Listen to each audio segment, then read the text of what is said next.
Greetings from beautiful Thunk Studios in Fargo, North Dakota, deep within the depths of the supercharger dead zone.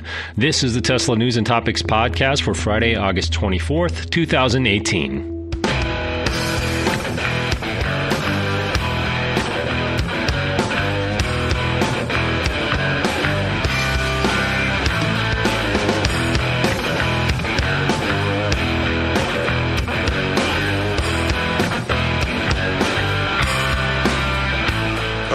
I think we've got quite a lot of good news to talk about, and look forward to sharing that with you. Welcome back once again, everyone. My name is Jeff. Greetings. We got a lot of news to cover, including an open letter to Elon Musk, Tesla Model 3 production, and UBS analyst saying that Model 3 has high tech but won't turn a profit. And then our topic for today is a tale of two interviews. So let's get started.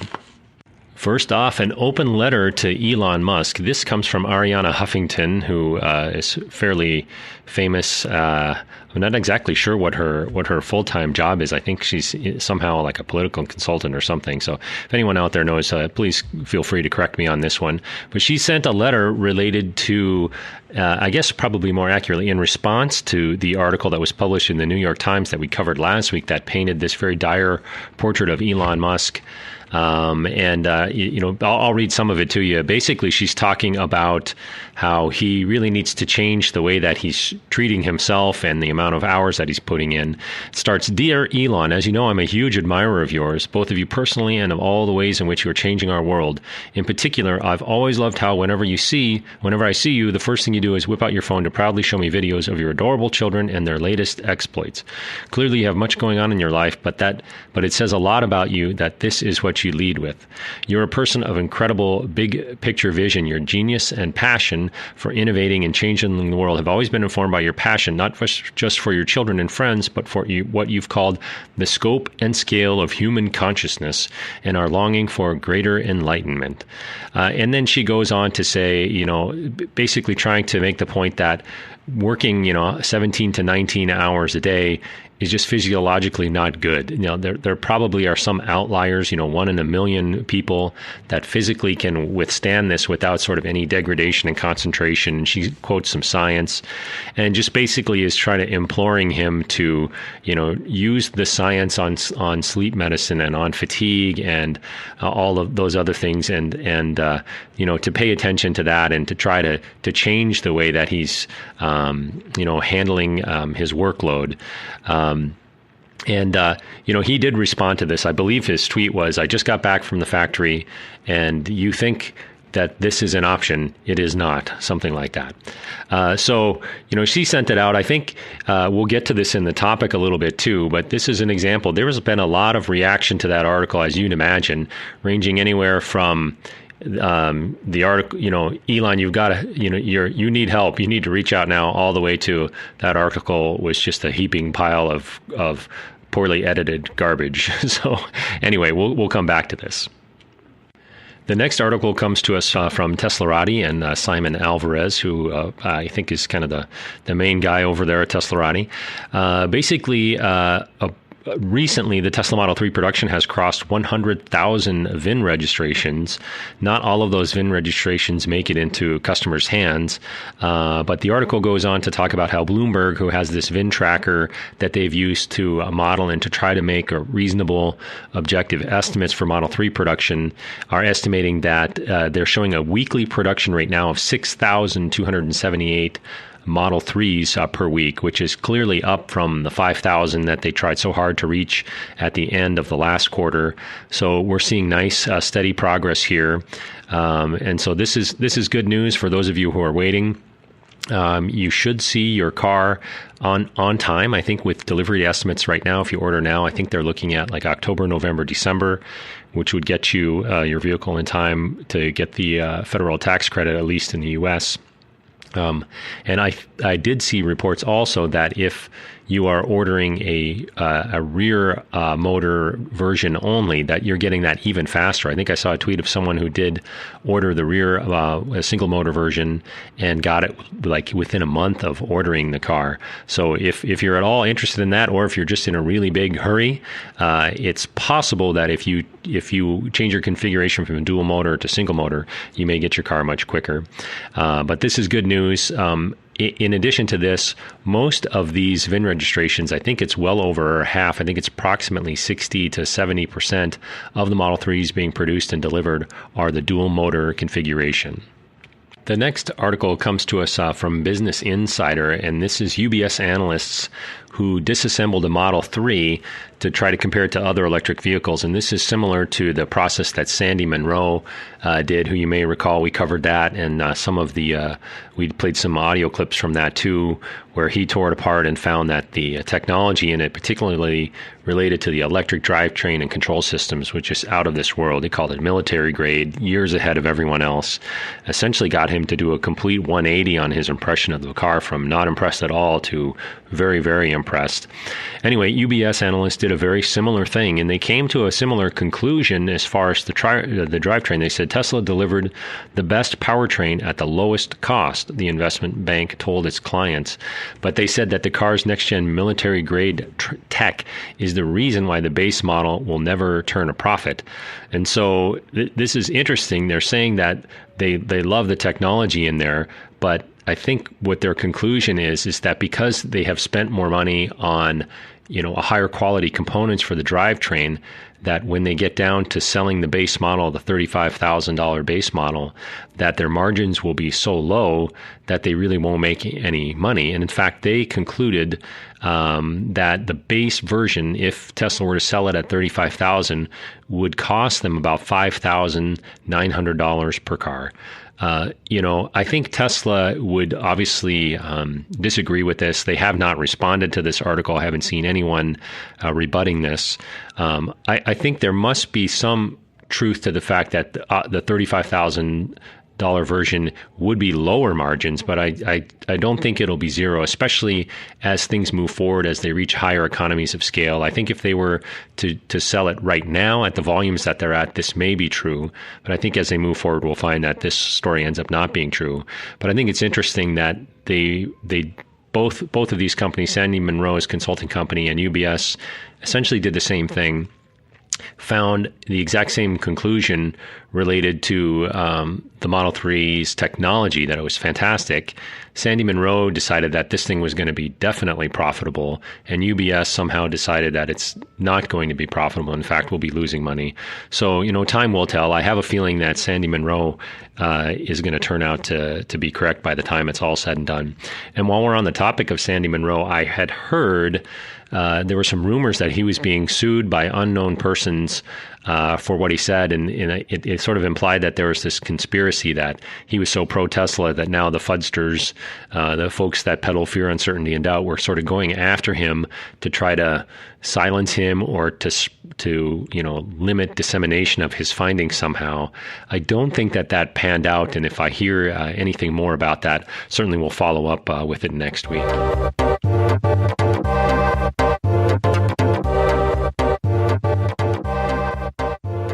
All right, before we move on to today's news topic, I did want to let you know I do have a referral code that comes to me from Brian, a listener of the show.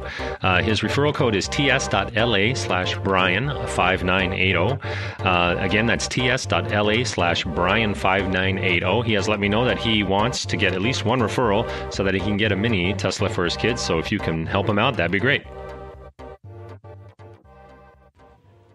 All right, so let's take on today's topic, which I have titled A Tale of Two Interviews. And as I learned later, it turns out both of these interviews occurred on the same day. The first one I'm referring to, obviously, at this point, is the infamous New York Times article, which we covered in depth last episode, where Elon sounded damaged. He sounded stressed out. He sounded like he was ready to basically give up the job. There were several quotes in there where he just made it sound like he would gladly stop working if you could find someone else that could either do a better job, could both do a better job, and was ready to take the job now. He'd be willing to hand it over. Of course, that is not going to happen. As it turns out, the second of the two interviews was an interview with YouTube star Marques Brownlee, who goes by MKBHD, who did a video interview and a walkthrough of portions of the Fremont factory with Elon Musk. And since, as it turns out, it was on the same day, these two encounters that Elon had with the media could not be more different. The MKBHD YouTube video, there's actually two of them. The first one is just a sit down and a discussion with Elon. And the second is a walkthrough of the factory, which is kind of neat. It was, the video is not, it's not the best in that it was really hard to see. It was actually as if you were there and you were having trouble seeing because there was stuff in the way. The factory's loud. There's lots of other stuff going on. But nonetheless, that in the interview, the sit-down interview with Marques, Elon looked like his normal self. He seemed happy. He seemed like he was fine answering questions. I don't know context-wise, time of day, were these like back-to-back interviews? Did he do one first and then find out something? There's rumors where it's turned out like he may have broke up with his girlfriend around that same time. Did he do the interview on with Marques first and then kind of get into it and then have something happen related to his relationship and then go do the New York Times interview? We don't know, and he's not providing any details as far as that part of it's concerned at this point. It's also worth noting along the gossip related to Elon Musk's love life, when the Model 3 delivery event occurred, he did a great job with the event, and it seemed like he was maybe a little bit off. It was a little bit brief. You couldn't really tell for sure, but then later he did give an interview where he talked about how he had just broken up with his then girlfriend at the time, Amber Heard. So the purpose of this podcast is not get real gossipy, but I think it's worth noting that this sort of issue has come up before related to his social life. And so I thought I would just play a short clip from the introduction of this interview, just to give you an idea of Elon's state of mind, how he was talking, and give a little taste. And again, this is from MKBHD on YouTube. So please go ahead and check it out for the full interview after this if you have time. All right. First of all, thanks for taking the time, sitting down. I'm on your very busy schedule, I'm sure. Good to see you. Yeah, good to see you too. Welcome. This is a really interesting place to be. We're kind of in like a bird's eye view of seeing a couple different things happening behind us in the factory. These occasionally move, which is cool. Those are empty door carriers. So they would have carried the doors to cars to get assembled, and then they're on their way back to pick up some more doors. Nice. So I think most people know you as the boss, the face of Tesla, the decision maker. For those who, just for some context, how do you spend time at Tesla? What do you do? It's a good question. I think probably a lot of people don't realize I'm basically just in the factory in design or engineering meetings or production. So that's 80-90% of the time. I think sometimes people think I spend a lot of time on Twitter. Sure. I don't know why they would think that. That's crazy. But actually, that's almost nothing. Most of my time is spent, at least in the last several months especially, going around the factory and then working on, say, the paint shop, the body shop where we weld up the body, the final assembly where we put all the parts together, and then if I'm not here, I'm at the Gigafactory in Nevada. Okay, so. All right, again, so I think that's a nice take. And when you contrast that to the picture that was painted by the New York Times, it sounds like two different people here. The only thing that I would say that was slightly odd about the interview was Elon's hair was just a little bit weird. I know it's a stupid thing to say, but it's something that you can't see if you're listening to the podcast here.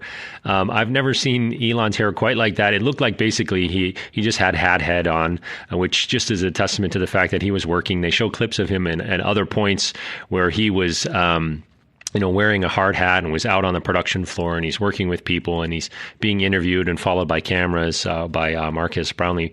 And I'm sure it was just hat head. I thought it was very brave of him to go and do that interview with his hair like that, for what it's worth. But really, the point of today's topic, though, is what sort of happened. It's a tale of two different interviews, two interviews that took place on the same day that painted a very different picture of the same human being on the same day. And then after that, there was this flow out into the Twitter sphere where, as far as I could tell, things seemed to polarize relatively quickly into two camps of people. There was one camp, as far as like pro-Tesla people. I'm not talking about the short sellers and the people that are actively spreading misleading bits of information. I'm talking about people that are supporters of Tesla, that want Tesla to succeed, like myself. That there were those folks sort of seemed to polarize into two camps. One saying, he's doing great, keep doing what you're doing. The article was taken out of context. It was just a bunch of BS, and that you're great. You don't need to really do what, to change anything you're doing. We appreciate your hard work, and we know that these are unique circumstances, and, you're a singular genius. You recognize that this is going to take an extraordinary effort, and you're willing to do that. On the other hand, the second camp is saying, you're great, you're a genius, your company's important, we want you to succeed, but you can't work like this. The human body, the human brain cannot physiologically stand up to this sort of punishment without consequences. The folks in this camp would make the case that we have seen some of those consequences related to his Twitter behavior and things like that have led to some volatility related to Tesla that perhaps they didn't need. We mentioned the open letter from Arianna Huffington in the news segment today. She's a good example of someone who knows Elon personally and yet is imploring him to change, to do something to make his own life better. You may know, as you listen to the podcast, I would consider myself more in camp 2, where I have tremendous admiration for Elon, but at the same time, he's human. In a lot of ways, he's very unique and not like anyone else on the planet, but in a lot of other ways, he's the same. Physiology is what it is, and I don't know that just by willing yourself to work 17, 18 hours a day, that you can do that without negative consequences. Personally, I just don't believe that that's possible. For short bursts of time, people can handle incredible intensity, but for longer periods of time, I don't know that that's healthy, and that's my personal opinion. Elon, as we also mentioned before, did respond to the open letter saying that it's just not possible, that, the car business is really tough.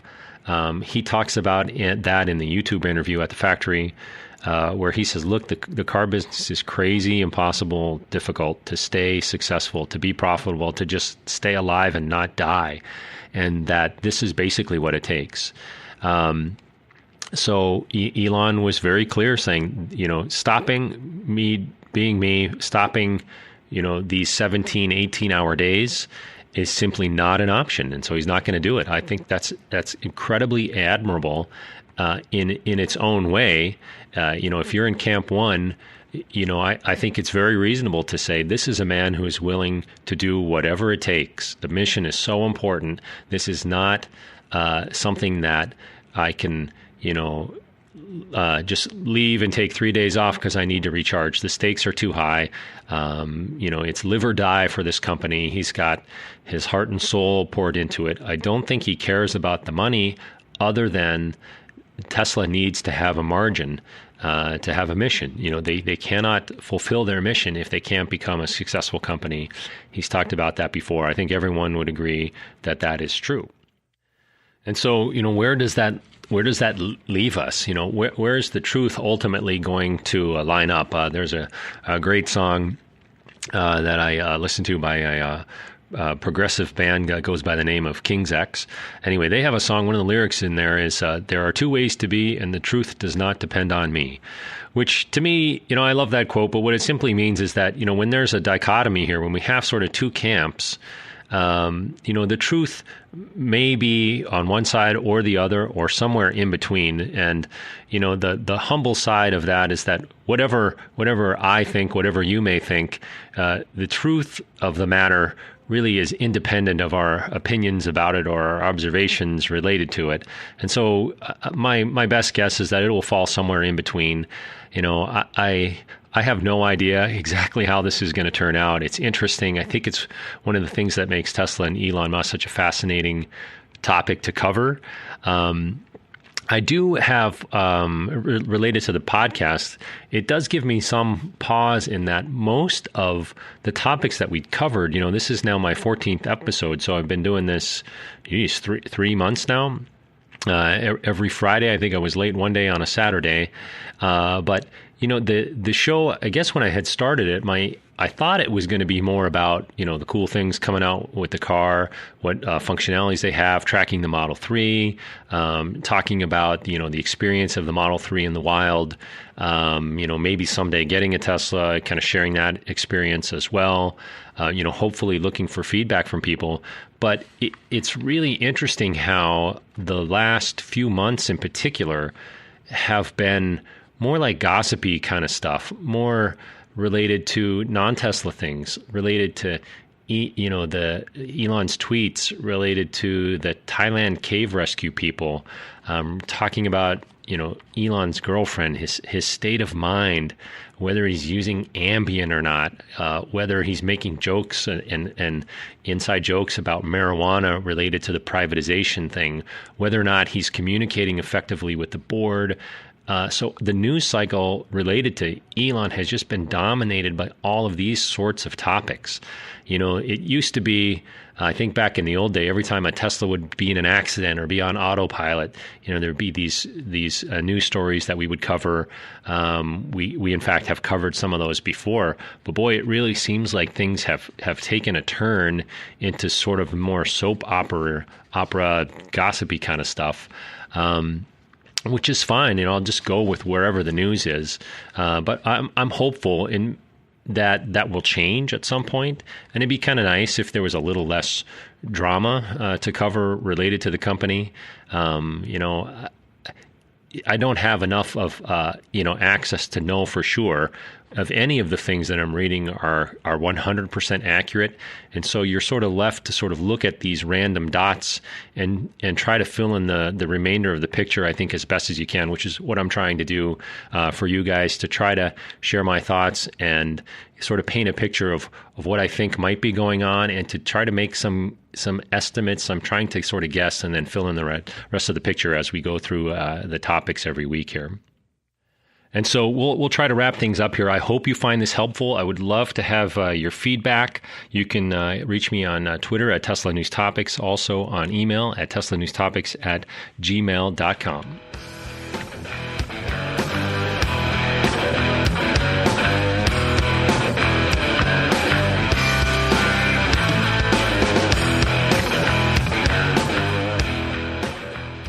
Well, thank you again for listening to the show, and I appreciate everyone who's subscribing, and I've been very gratified to see that more and more people are kind of tuning into the show every week. We've had nice steady improvements here.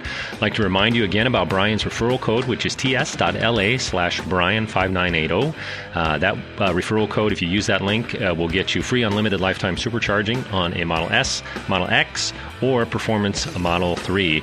Once again, if you feel so inclined, I'd love to have your support on patreon.com/Tesla News Topics. You can donate $1 a month, $2 a month. I do have my first Patreon subscriber and supporter, who just happens to be my brother. So thank you, Greg, for doing that. Also, remember to leave a positive review on iTunes or your whatever podcasting platform you use. I did mention last week the show is going to be on YouTube. There are some glitches. I'm still working on that. Also, please tell your friends, and have a great week. I'll see you next time.